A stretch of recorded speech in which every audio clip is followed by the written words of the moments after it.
ఈరోజు మనం చేపల పులుసులో వేసుకునే స్పెషల్ పొడిని ఎలా తయారు చేసుకోవాలో చూద్దాము.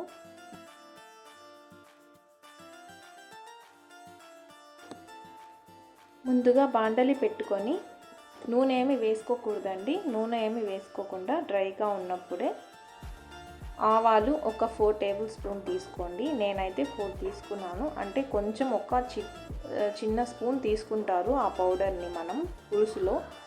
కానీ నేను స్టోరేజ్ చేసి పెట్టుకోవడానికి కొంచెం ఎక్కువే చేసుకుంటున్నాను. మీరు ఇంకా ఎక్కువ కావాలన్నా చేసుకోవచ్చు. ప్రస్తుతానికి నేను 4 టేబుల్ స్పూన్స్కి ఎంత కావాలో చెప్తాను చూడండి.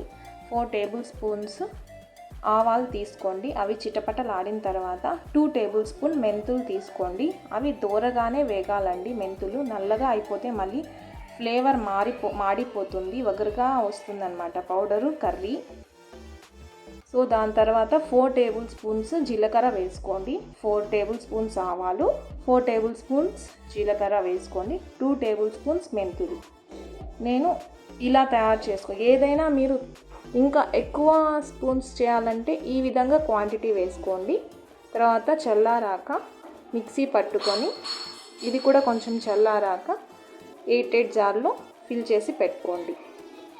కర్రీలో అనే కాదు, చామగడ్డ పులుసులో ఇంకేమన్నా పులుసుల్లో కూడా వేసుకుంటే కర్రీ టేస్టీగా ఉంటుంది. జస్ట్ ఒక 1/2 టేబుల్ స్పూన్ వేసుకోండి చాలు. Thanks for watching this video. Subscribe to my channel for more videos.